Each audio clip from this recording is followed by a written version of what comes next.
Et bonsoir à toutes, bonsoir à tous, ici Valérie, jour 24. Je suis contente ce soir parce que je me dis que demain, j'approcherai mon quart de sang. Mine de rien, ça compte. Bon, j'espère que vous allez bien. C'est pas tellement mon heure à cette heure-là, je le sens, hein. J'ai toute la journée, créativité intense. Et ce mois de février, il est dense, créativement parlant. Et en même temps, c'est plein de douceur. Je me dis, on n'en est qu'au début du mois, on n'en est qu'au début du cycle lunaire, et je ne reviens pas de déjà tout ce qui a été accompli. Mais en même temps, en m'accordant du temps pour moi, en accordant du temps avec mon loulou, en ayant un style de vie qui me permet d'arrêter parfois de travailler à 2h30 aujourd'hui par exemple pour aller le chercher. Il finissait plus tôt. Alors j'en prends un petit peu à côté, mais un petit peu après. Mais c'est vrai que quand il est là, le rythme est différent. Donc ouais, intense et en même temps tranquille quoi. Tranquille. Faites-moi un petit coucou si vous voulez quand vous connectez. Je me sentirai moins seule. C'est pas tellement mon heure le soir, mais on va le faire quand même. Il y a quelque chose qui m'a interpellée ce soir. Euh, il y a le mot chemin qui revient souvent. Et en fait, il s'est passé quelque chose d'amusant ce soir. Ce soir, c'était une des premières soirées de l'atelier Ikigai du mois de février. Et cet atelier Ikigai, en fait, il se trouve que les anciens peuvent revenir en fait comme ils veulent. Et puis, il y a des nouveaux qui se greffent. Et comme ça peut faire potentiellement, ouais, potentiellement, ça peut faire des groupes qui grandissent et que j'ai envie d'accorder une attention particulière à tout un chacun pendant cet atelier Kigai, je limite toujours à 5 nouvelles personnes euh, pour pouvoir leur accorder toute mon attention parce qu'ils découvrent le contenu de l'atelier Ikigai. Et en même temps, voilà, j'ai envie d'avoir aussi de l'attention pour les anciens qui reviennent et qui ont besoin de revenir. Et ce soir, premier soir de l'atelier, c'est amusant. Enfin, c'est amusant. C'est pas amusant pour les autres. Moi, j'ai trouvé ça amusant. En tout cas, le regard que j'ai posé dessus était amusant parce que il restait une place cet après-midi. Et finalement, au dernier moment, sur les 4 nouveaux, il y a 2 personnes qui étaient malades et puis qui voulaient se forcer et tout. Je dis non, non, te force pas. Je veux dire, c'est pas la politique de la maison. Dis-toi que tu as accès à vie à cet atelier Kigai. Il vaut mieux que tu te reposes et puis que tu sois là, je dirais, le mois suivant pour le vivre pleinement. Et puis 2 autres personnes, en général, c'est étonnant, ça fait quelques fois, ça arrive, les personnes payent leur atelier Kigai, le réservent, comme si elles avaient peur de manquer une place. Et puis finalement, elles viennent, elles disent bah non, finalement, je suis pas très dispo et je vais venir sur le mois d'après si c'est possible. Oui, c'est possible, puis ce sera possible le mois d'après encore, et le mois d'après, le mois d'après. Coucou Manuela, il fait plaisir de te voir. Et donc du coup, euh, ce soir, eh bien, il n'y a pas eu de personnes qui se sont connectées, en tout cas pas de personnes nouvelles. Et puis les anciens, non, ils ont dû se dire, ah ben non, on en a eu assez à faire. Et vous avez eu bien raison. Donc pas de nouvelles personnes qui se sont connectées finalement. Et alors il y a quelques temps de ça, c'est marrant parce que je me serais dit, ah, ça craint, ça marche pas, ça y est, ça fonctionne plus, qu'est-ce qui se passe? Tu sais, toute cette espèce de blablabla. Et en fait, aujourd'hui, je me rends compte que je suis plus dans ce verbiage là, mental et qu'au contraire, je suis juste en train de regarder ce qui se passe, la situation. Bonsoir, ma belle Annie, j'espère que tu vas bien, que tu vas mieux. J'ai tous mes petits malades là qui se connectent ce soir. J'espère que vous allez mieux. Euh, oui, donc je disais, aujourd'hui, là, le regard que je pose sur ce qui s'est passé ce soir, en fait, j'ai trouvé ça très amusant. Ce qui est arrivé est exactement ce qui devait arriver. Parce que ça fait quelque temps, je me dis, cet atelier Kigai, je le limite à 5 nouvelles personnes à chaque fois. Et j'aime pas tellement ce goût de limiter et de rareté en nombre de places. Euh, mais c'est vrai que la façon dont je l'ai conçu et telle que je veux vous accompagner, 5, c'est confortable. Sinon, on va être 4 heures ensemble sur la soirée. Là, on se fait notre heure et demie. C'est arrivé qu'on déborde avec quelques bavards, quelques bavardes. Mais 1 heure et demie, c'est bien parce que notre capacité d'attention, après, au bout d'un moment, surtout le soir, ça chute. Et du coup, ce qui s'est passé ce soir, ben forcément, je me projette sur le mois de mars. Je sais qu'il va y avoir de nouvelles personnes parce qu'il y en a qui m'ont dit là non, mais mois de mars oui. Et puis il y a les personnes qui ne sont pas venues ce soir, mais qui ont accès à leur atelier Ikigai et qui vont venir se greffer au mois prochain. Alors ça veut dire quoi? Pour le mois de mars, je dois vous dire, ben non, mois de mars, il n'y a déjà plus de place. Ou si, une, il reste une place. Et je dis non, j'ai pas envie de ça. J'ai pas du tout envie euh, de faire vivre, de proposer cet atelier Ikigai avec une notion de limité. Puisqu'en fait, ce que je veux vous faire toucher en vous connectant justement à votre vraie nature, à tout votre potentiel, et ben c'est ce goût de l'illimité. Alors il y a quelque chose qui ne fonctionnait pas pour moi, en tout cas il y avait quelque chose qui vrillait dans ma tête et qui me dit, non, ben c'est le temps justement de repenser ma façon de proposer, d'accompagner cet atelier Ikigai pour qu'au mois de mars, je n'ai pas à vous dire, il reste une place, il reste deux places, il reste un place. C'est non, tous ceux qui voudront venir auront la possibilité de venir. Coucou ma belle Sylvie. Oh, tu arrives un peu tard. Non, je commence. Sylvie Borgne, les amis. Restez bien connectés. On va avoir un très très beau moment toutes les deux. Moi, je découvre Sylvie, je découvre son univers. Je vais avoir du plaisir à vous la faire découvrir. Tiens, bah, ça me fait une petite transition sur... bah, finalement, c'est complètement dans ce que j'ai envie de parler avec vous. Sur ce qui s'en vient, vous avez dû voir aujourd'hui, j'ai posté 2 événements. Euh, des événements qui s'appellent Tous les chemins mènent à soi.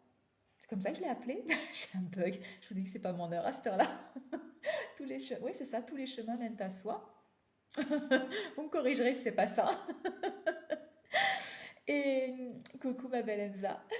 Et du coup, j'ai posté eh bien, les 2 prochains événements avec, non pas Sylvie encore, Sylvie vient le 14 février de mémoire, mais là, les 2 premières personnes que je vais vous présenter, c'est Céline Boiteux et Nicolas Goudenov. Pourquoi ces 2 personnes? Parce qu'en fait, vous allez en voir 5 là, sur un temps rapproché, 5 personnes, je vais vous présenter. Euh, j'ai vraiment envie d'explorer avec vous leur parcours.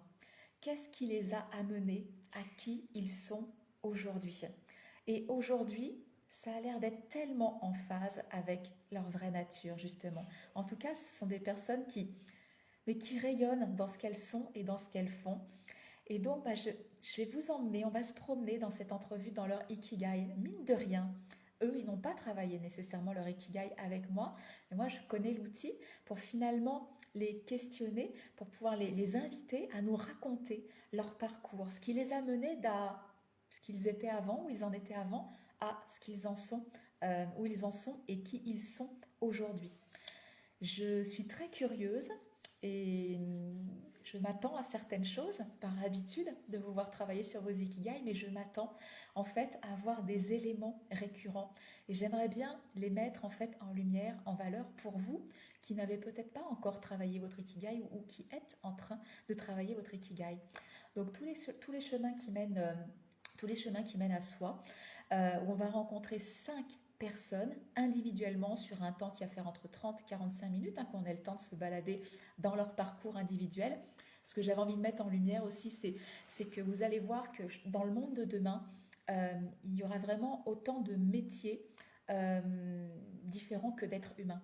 On est tous en train de construire, je dirais, notre activité professionnelle de cœur. Pourquoi? Parce qu'on prend conscience qu'on a tous quelque chose d'unique à offrir au monde.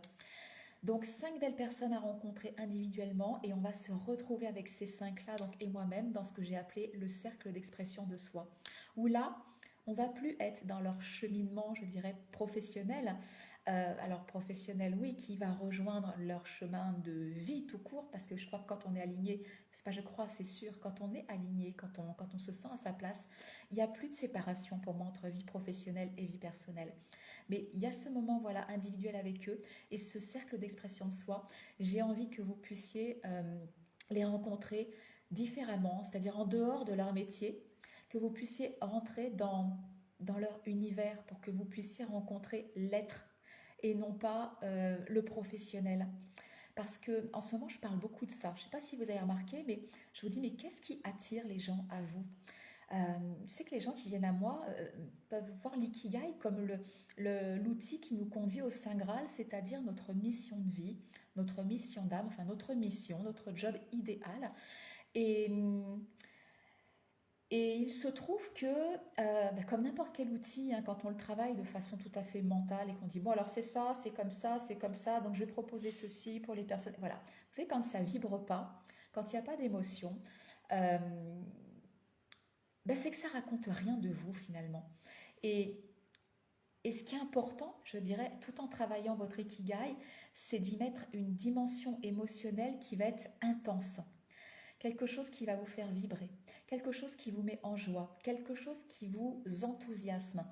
Et ça, pourquoi finalement il y a cette émotion? Parce que cet ikigai, c'est votre territoire, c'est votre univers, c'est votre carte d'identité, c'est votre empreinte.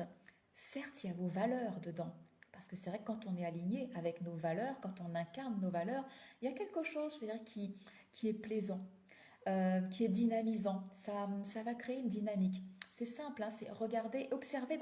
Jouer au détective, j'adore cet exercice. Tiens, faites cet exercice si vous voulez. Euh, sur une journée, essayez de voir par séquence les différentes activités que vous faites. Il y a des activités qui vont vous pomper votre énergie. Alors finalement, vous étiez levé, vous étiez en pleine forme. Eh bien, essayez de vous questionner, mais pourquoi ça vous met dans cet état? Vous allez voir que c'est peut-être ça vient activer aucune de vos valeurs. D'ailleurs, c'est peut-être même un non-sens pour vous ce truc-là. Du coup, ça vous pompe votre énergie. Moi, je sais que j'ai un exemple très concret. C'était ce week-end, on était en train de faire les devoirs avec mon fils et il y avait pas mal de petits trucs à remettre dans l'ordre, à retravailler, des cours à reclasser, des cours à compléter. Il y a eu pas mal d'absents entre les élèves cas contact positif, les profs Covid et les machins, les trucs. C'était un merdier sans fin, il faut le dire. et, et du coup, c'est vrai que ce week-end, on était en train de travailler sur ces cours. Et je me dis, mais c'est ni fait ni à faire, il prenait pas de plaisir. Donc, comme il prenait pas de plaisir, l'apprentissage était difficile. Et moi, honnêtement, se bourrer le crâne comme ça, juste pour se bourrer le crâne, euh, ça faisait pas de sens pour moi. Ça faisait pas de sens parce que je crois tellement, enfin, je sais tellement qu'on a tous quelque chose d'unique à offrir au monde et que cette quelque chose d'unique, c'est quelque chose qui va nous mettre en joie, qui est basé sur nos expériences, des expériences qui font sens par rapport à tout ce que l'on aime, par rapport à cet endroit du monde, cet univers, ce terrain de jeu où on aime, on a envie de contribuer naturellement. Alors se bourrer le crâne de choses qui en plus je le sais pertinemment, moi j'ai appris tellement de choses à l'école qui me servent à rien du tout aujourd'hui. Dire oui, mais la culture générale c'est important. Ouais, mais tu sais, la culture générale, je crois que quand tu as besoin d'une information et puis qu'elle fait sens dans ce que tu as envie d'apporter au monde, je peux te dire que ça ne te demande aucun effort d'aller chercher, de creuser le sujet et tu retiens. Est-ce qu'on a cette obligation, je dirais, d'être bon dans tout, de savoir tout sur tout? Pourquoi faire? Pourquoi faire? Donc vous voyez, ce genre d'activité, et pourtant on était en début de journée, enfin on n'était pas fatigué, ça m'a littéralement pompé. Parce que on peut observer ça hein, avec mes valeurs, ce en quoi je crois, etc. Ça ne matche pas, quoi. Ça ne matche pas.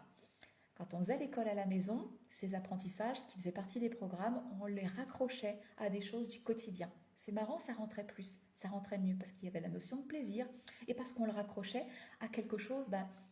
Oui, c'était du pratico-pratique, quoi. Tout d'un coup, ça faisait sens. Il y avait du sens. On n'était pas en train de se bourrer le crâne. Vous voyez ce que je veux dire? Donc, c'est intéressant comme exercice, hein, parce que du coup, quand il y a des choses qui vous pompent l'air, essayez de vous dire, oui, mais je dois le faire. Je dois le faire. Ok. Quelles sont mes valeurs? Et qu'est-ce que je peux injecter dans cette façon de faire pour finalement lui donner du sens et finalement ça me pompe un peu moins mon énergie. Voilà, des petites choses toutes simples. Et puis il y a des moments finalement de votre vie, des activités où c'est tellement en phase, je dirais, avec vos valeurs que ça va vous donner tellement d'énergie que ça peut être le soir, il peut être 22h, 23h, 2h du mat. Vous êtes une vraie pile, quoi, une vraie dynamo. Pourquoi? Parce que quand vous nourrissez vos valeurs, ça vous nourrit aussi. Pourquoi je suis partie sur les valeurs? Bonsoir Audrey. Oui, comme j'esquive, quand j'ai perdu le fil, je vous dis bonsoir. J'adore. Pourquoi on était sur les valeurs? Je vais essayer de remonter. On parlait de... Ah oui, c'est ça. On parlait d'univers.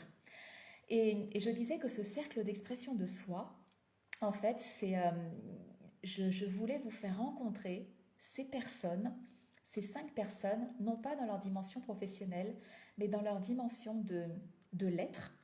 C'est-à-dire que vous allez les découvrir dans leur univers.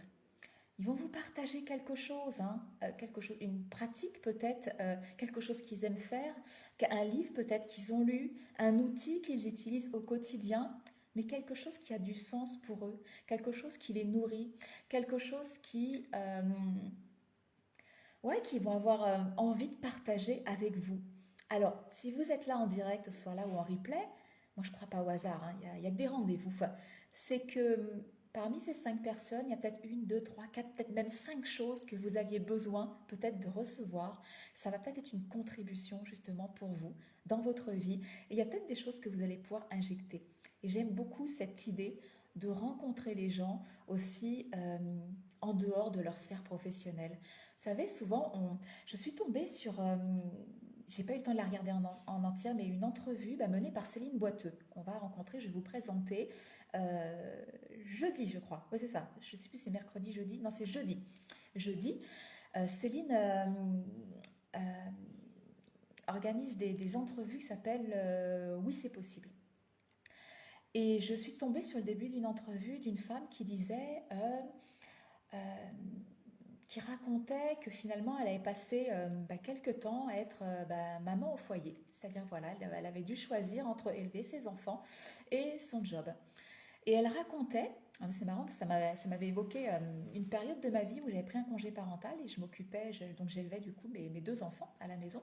Et elle racontait au cours d'une soirée que d'autres femmes, en plus elle dit ça m'avait choqué, elle dit il y a des femmes qui me posent cette question et puis qui se détournent de moi, des femmes quoi, qui me disaient et toi qu'est-ce que tu fais elle leur avait répondu moi je suis maman au foyer, j'élève mes enfants. Et la femme ou les femmes, elles me disent ah d'accord, puis elles se détournent et elles partent.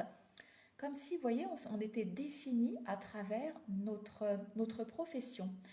Et pourquoi je vous raconte cette histoire? Parce que j'avais remarqué ça aussi. Justement, quand j'étais en congé parental, euh, je, je me souviens, alors en plus mon ex-mari était dans un secteur d'activité où ça brassait beaucoup de monde, hein. Il travaillait sur le secteur des musiques actuelles, donc beaucoup de musiciens, beaucoup de gens du spectacle, une vie un petit peu le soir, une certaine obligation, entre guillemets, à aller faire les concerts locaux, enfin à sortir quoi, pour pouvoir se tenir de l'actualité. Donc enfin, moi j'aimais bien, il me faisait découvrir des choses, on sortait, on rencontrait des gens, c'était vraiment très très très chouette.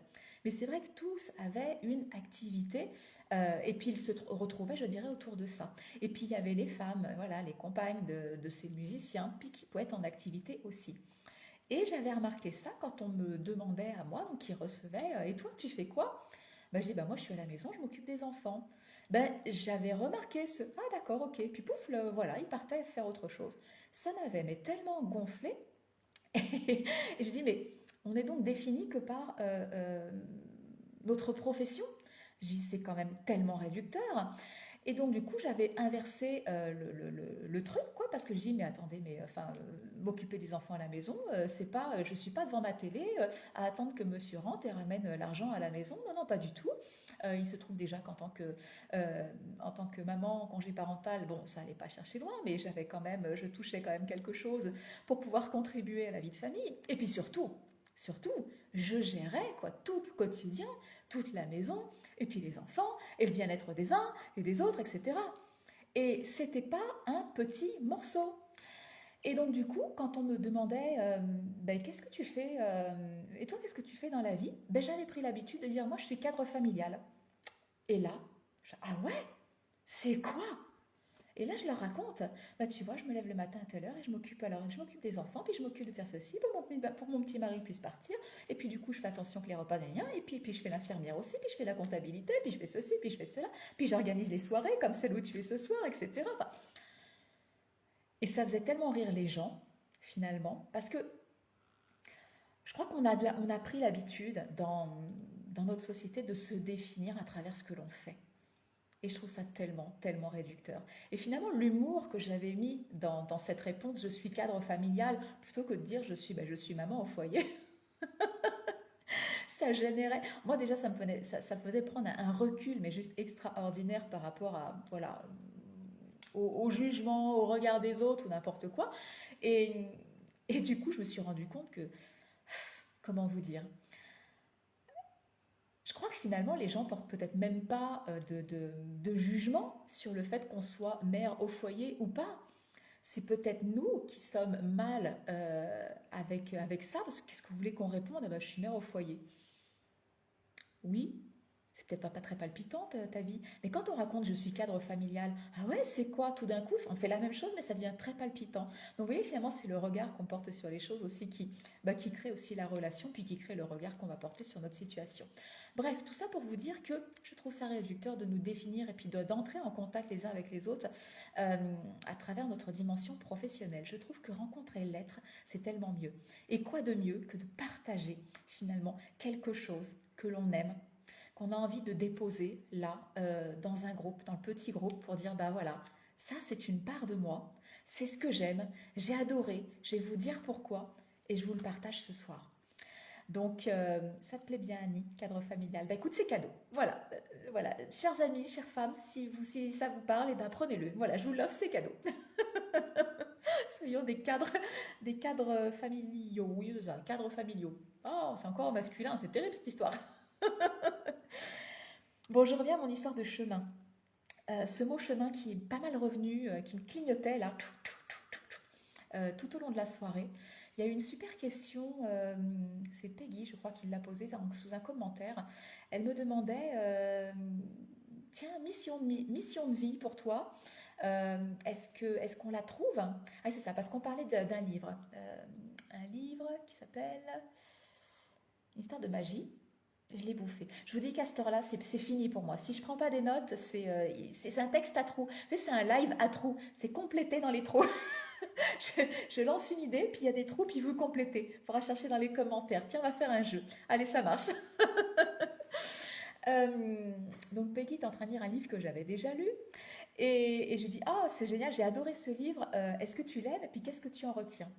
Et alors, il y avait deux éléments qu'elle retenait, et puis notamment cette question où elle me pose, elle me dit, tiens, elle me dit, bah, mission de vie, d'après toi, dans ce bouquin, elle dit que cette mission de vie, il ne faut pas la chercher, elle nous tombe dessus. Qu'est-ce que tu en penses? Ah, je dis, c'est intéressant comme question. Et je me positionne, donc du coup, depuis l'ikigai, qui est quand même mon outil de prédilection, d'accompagnement, bah, je dis, en fait, c'est les deux, quoi. On se rejoint. Je vais la chercher, je vais à sa rencontre, mais en même temps, elle me tombe dessus. Pourquoi? Parce que, justement, cherchez son ikigai et vous allez le voir autour de ces rencontres. Ça y est, la boucle est bouclée. Ah ouais, je suis fatiguée, mais quand même, j'arrive à faire la boucle est bouclée. Vous allez voir dans ces rencontres individuelles, hein, tous les chemins mènent à soi. Vous allez voir que chercher son ikigai, arriver justement à cet endroit où on se sent tellement en phase avec qui l'on est, ben c'est un chemin. Ça commence un jour, il y a eu un déclencheur, et puis on suit le fil, et on avance, voilà, petit pas après petit pas, pour de plus en plus se retrouver à un endroit où on se dit, ah, là je suis bien, là je suis bien. Et l'ikigai, c'est ça, c'est oui, je vais récolter des informations, et oui, alors du coup, de façon très mentale, je vais trouver le lien, je dirais, qu'est-ce qui lie tout ça, quoi? J'ai plein de pièces de puzzle, comment elles s'assemblent? C'est quoi la grande image? Donc c'est vrai qu'il y a une phase de réflexion. Et cette phase de réflexion me donne quelque part un axe à suivre qui fait qu'à partir de là, moi je vous dis, votre ikigai, mais n'attendez pas d'avoir trouvé, vous savez, justement le cœur là, l'ikigai, la mission de vie pour dire, ça y est, je l'ai, je vais enfin pouvoir faire quelque chose. Je vais enfin pouvoir créer mon job idéal. Je vais enfin pouvoir faire une offre à mes clients. Non. Vous commencez à chercher votre ikigai, vous commencez à faire des offres. Parce que je peux vous assurer qu'au terme des 3 soirées de l'atelier Ikigai, vous avez tout le processus pour pouvoir trouver, mais vraiment quelque chose de concret, quoi faire, pour qui, comment, avec quoi. Donc créer des offres, quoi. Alors des offres qui peuvent être payantes, des offres qui peuvent être ce qu'on appelle des aimants à clients, donc des cadeaux que vous offrez pour pouvoir créer et bâtir une communauté. Vous pouvez en avoir, mais 25 minimum, parce que je vous réduis en fait dans ce qu'on met dans les cercles pour que vous puissiez comprendre la mécanique de l'ikigai, mais vous pourriez déjà rien qu'avec ces 3 soirées trouver 25 minimum idées de projets. Qu'est-ce qui fait que vous ne les faites pas? Trouver son ikigai, c'est un chemin. Ça veut dire que on a déjà quelque chose qui se dessine. Ah tiens, j'ai mon univers. On revient sur cette idée d'univers. J'ai mon univers qui se dessine. Je commence à comprendre qui je suis, où sont mes forces, l'endroit du monde où j'aime contribuer, ce que j'aime, à qui j'aime parler, etc. Et qu'est-ce que je peux créer là tout de suite à partir de qui je suis? Pas en allant chercher une nouvelle formation, de nouvelles compétences, tout de suite à partir de qui je suis. Voilà ce que je peux créer. Et du coup, en créant des choses et en offrant, en contribuant au monde, eh bien ça veut dire que vous faites déjà un pas sur votre chemin. Et c'est parce que vous avez fait un pas que tout d'un coup vous n'êtes déjà plus au même endroit et que votre paysage, votre environnement, votre univers est en train de changer. Et comme votre univers est en train de changer, eh bien finalement ça va peut-être générer de nouvelles idées qui vont vous permettre de faire un autre pas. Et en fait, vous voyez que de pas en pas, vous êtes de plus en plus aligné avec votre véritable nature. Parce que oui, on prend conscience de tout ce que l'on est dans un atelier Ikigai, mais il y a aussi des choses dont on doit se débarrasser pour dire « Ah, ça, non, c'est pas moi. » Alors, c'est pas tellement le job de l'atelier Ikigai. L'atelier Ikigai, c'est on va surtout récolter justement toutes ces facettes de nous-mêmes et puis on va en trouver le lien. Voilà. Le processus où on se dit ah non, ça, stop, j'en veux plus, c'est pas moi, c'est plutôt dans exploration. Je vous parle souvent des deux, hein, atelier Ikigai et exploration, et parce qu'ils marchent tellement ensemble.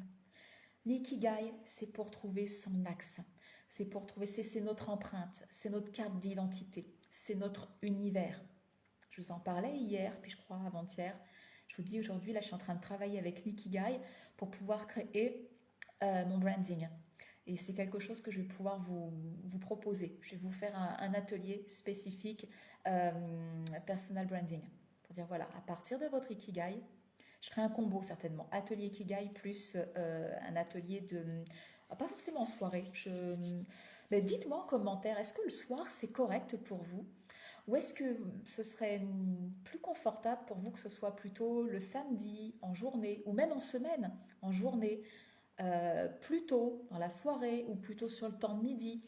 Moi, le soir, honnêtement, je le fais parce que je me dis, ah, il y a des salariés, c'est compliqué pour eux dans la journée, mais très honnêtement, ben, c'est pas tellement mon horaire, quoi. C'est pas tellement mon horaire. Donc, je sens qu'il y a des choses qui vont bouger, mais bon, ça m'intéresse aussi de voir quelles sont vos disponibilités à vous pour qu'on puisse aussi co-créer ça. Parce que bon, va y avoir, ce ne sera pas mode on-off, quoi. Je vais me caler sur ce qui est correct pour moi et en même temps pour qu'on puisse se rejoindre, pour que ce soit correct pour vous. Donc vous voyez cette histoire de chemin, ça veut dire que, et je vous en parle, hein, je vous dis moi mon Ikigai, je le travaille continuellement. Il n'y a pas très longtemps, justement, il s'est passé quelque chose en fait dans ma vie. Là, j'ai monté une marche de plus, j'ai gravi un palier.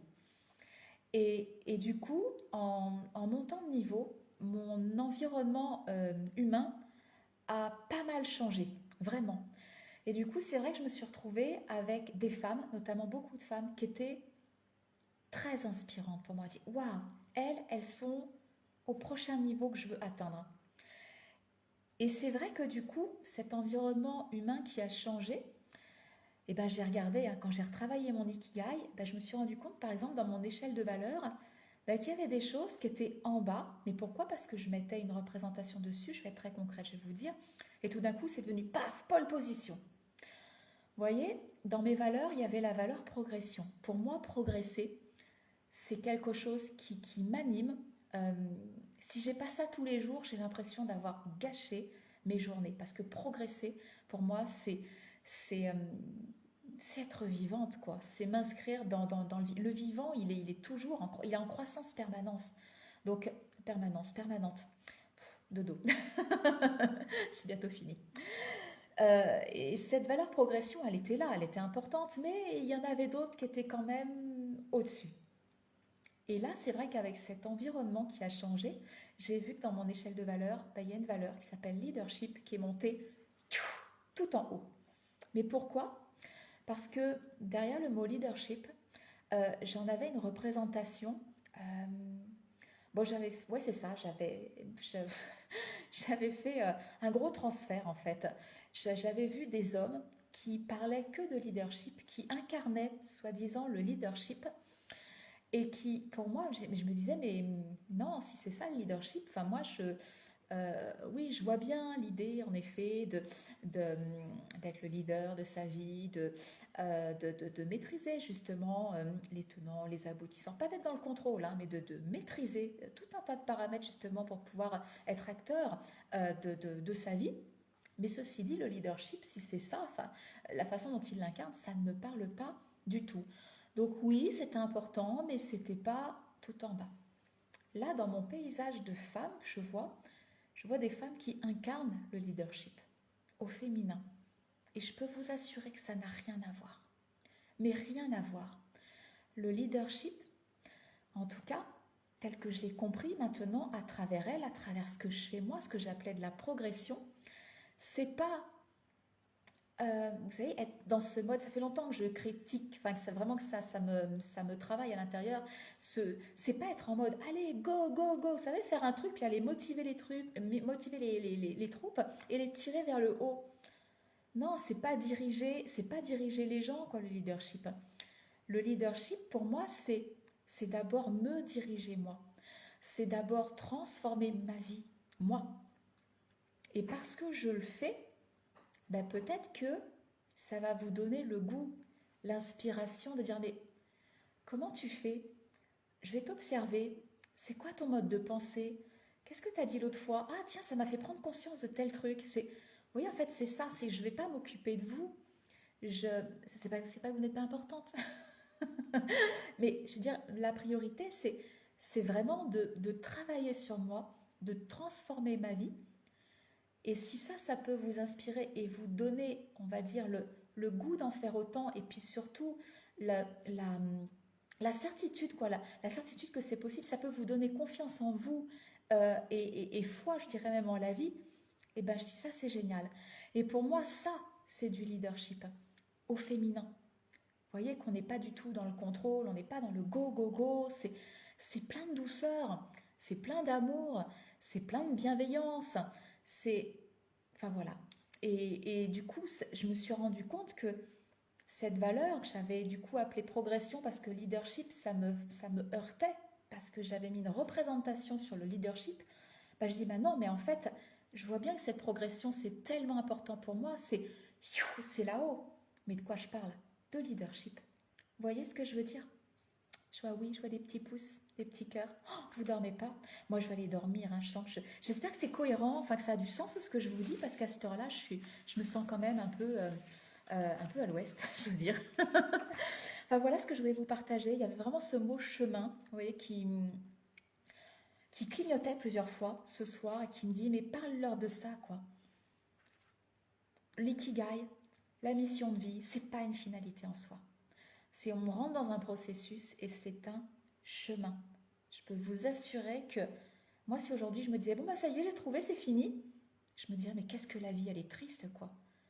C'est juste ça. Ben non. Maintenant c'est allez.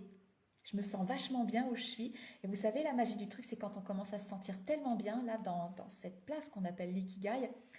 Euh, c'est que ben, on est dans cet alignement hein, là où les pensées, les émotions et les actions sont complètement en phase sur le même axe et elles œuvrent pour la même chose, quoi, elles vont dans la même direction et du coup ça crée un effet exponentiel je dirais dans la manifestation de nos désirs et c'est là du coup qu'on goûte à l'abondance, qu'on goûte à l'illimité. C'est juste fabuleux. Mais vous voyez, ça demande de lâcher l'idée du bon, il faut que je trouve mon ikigai ou ma mission de vie, puis quand je l'aurai trouvé, je me mettrai en action.